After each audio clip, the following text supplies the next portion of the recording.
அவர் சகலத்தையும் அதினதின் காலத்திலே நேர்த்தியாக செய்திருக்கிறார். மனிதன் சந்திரனுக்கு சென்று நடந்தது பெரிய விஷயமாக இருக்கிறது.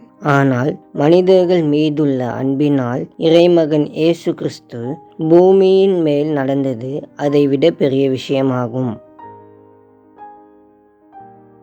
அன்பின் பரலோக தகப்பனே, வானாதி வானங்களையும் அதிலுள்ள யாவையும் சிருஷ்டித்தவரே, உம்மை துதிக்கிறோம். நீரே காலத்தையும் பருவங்களையும் நிர்ணயிக்கும் இறைவனாக இருக்கிறீர். எல்லாவற்றையும் அதன் காலத்தில் அழகாக்கிறவராக இருக்கின்றீர். உம்மை ஸ்தோத்தரிக்கிறோம். மனிதர்களாகிய எங்களுக்காக தேவகுமாரனாகிய இயேசு கிறிஸ்து பரலோக மேன்மைகளை விட்டு இந்த பூமிக்கு வந்ததற்காக உமக்கு நன்றிகளை செலுத்துகிறோம். இந்த ஈடு இணையற்ற அன்பிற்காக நாங்கள் நன்றியுள்ளவர்களாக இருந்து உம்முடைய நாமத்தை மகிமைப்படுத்த கிருபை தாரும். இயேசுவின் மூலம் ஜெபிக்கிறோம் பிதாவே, ஆமேன்.